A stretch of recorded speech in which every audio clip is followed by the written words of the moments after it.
Good evening. This is Dr. Timothy Emerick, and we're going to be looking at a class overview called Program Development and Evaluation in the Criminal Justice System. This is a class for the University of Phoenix, and it's AJS594, which is a master level class. I invite you to participate, even if you're not involved in the university. It's a great university, and I would suggest that you also think about going for your AA, BA, or even MA with the university. Great university with a lot of help for its learners. Okay, so we're going to look at the overall program of what we're going to be studying. It's not going to be very long. This is going to be a short overview, about 20 minutes. But there's one word I want you to understand is that we must look through the eyes of liability. All organizations that have to do with anything with people involvement, looking at liability, not just liability for those people who are participating in the program. It might be a funded program within the prison system, but there's stockholders involved, people who are backing it, funding it, promoting it either at a organizational level or even a political level. Okay. So the first thing in the first week you're going to do is you're going to select a program. And why is that important? Because each one of you come with experiences, especially since this is a master level program, and you've probably done a BA in criminal justice, and you have a pretty good idea of what programs you have seen that have failed and those programs who really have blossomed in the past. So who the program is to serve, it's not just to serve the stockholders, which are very important, I understand that, but the people that it's directed towards, okay? You need to describe its operations and strategies, which is very important. Because sometimes if we're not focused in our operation and strategies, then we tend to wander. We're also going to look at the methodologies, which are very important methodologies. How to research, how to understand the different ins and outs of the university.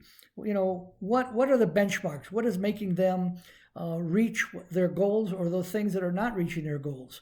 And sometimes, you know, when we are looking at organizations that are not reaching their goals, people get very upset.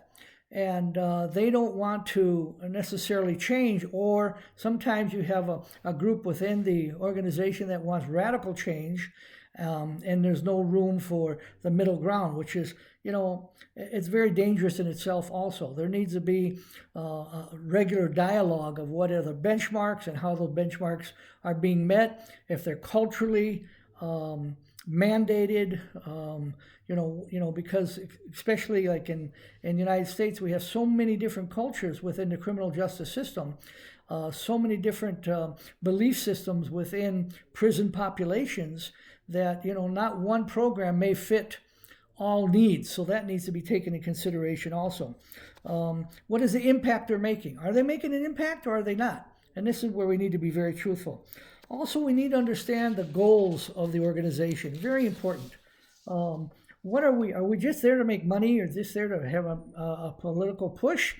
Or we really want to serve the populations that we intend to use these funds for? I look at transitional housing for inmates. And transitional housing from state to state offers little or a lot of help to inmates. So could there be a federally mandated program where there are certain benchmarks to be made, goals to be made, like psychological counseling, not just testing and narcotic testing or alcohol testing, but psychological programs with real people that understand the prison population and have the academic knowledge, like, for instance, professors like myself, that I'm a psychologist and a forensic psychologist, and I understand prison populations. I've worked in prison population levels 3 and 4. Those are with and without the possibility of parole.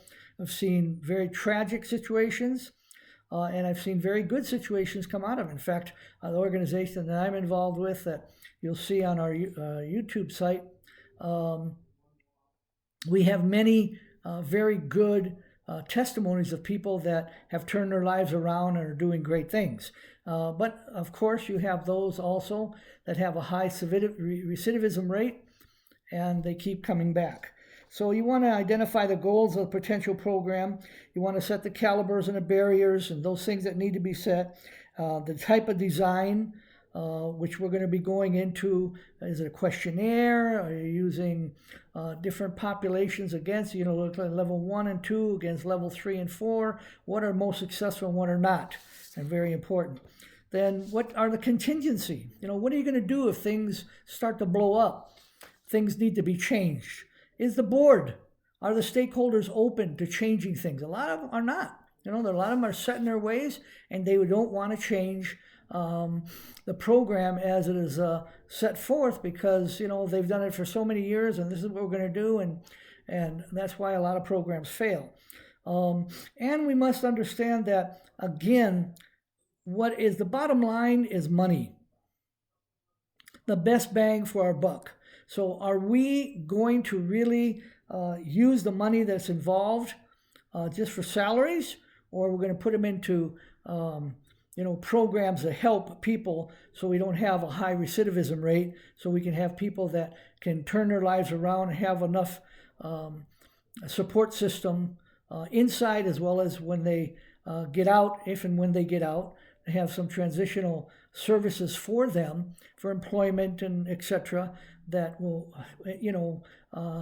keep them above water and going the right way.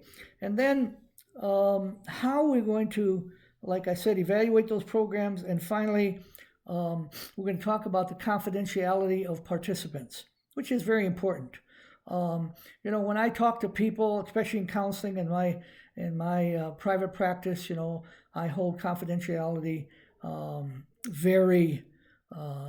very big deal, and you just don't share people. When I was doing my master's in applied clinical sociology, I was looking at sexual abuse and physical abuse within a certain population, and my doctorate's work, it took me 7 years to finish, and I went to the country to work at this and study this back and forth. I looked at post-traumatic stress disorder associated with domestic violence and child abuse within the Salvadorian population. So these things, when you have very intimate and personal testimonies of people, you want to protect their identity, which we do. Sometimes we have podcasts where people want to share. We have one, Jamal Wilson, about how he shared. He did, I think it was like 30 years in imprisonment, and we have a podcast on him as well, and how he was able to turn his life around and doing great things. So I invite you to take the time to really look into this and participate. And if you have any questions, if you're part of the class or not part of the class, I'll be more than happy to speak with you and talk with you. And if you have people incarcerated that needs help and counseling, more than happy to do that. We reach out to, I think it's about 15 different institutions with incarcerated individuals, and we counsel them and send them teachings as well as their families and other people. We have probably, I would say, 1,600 contacts that with those incarcerated and those are not, of people that we're helping along the way. So again, this is Dr. Timothy Emerick. I invite you to share your heart, share your mind, and don't be afraid to ask questions. May God richly bless you and have a great class. Bye-bye.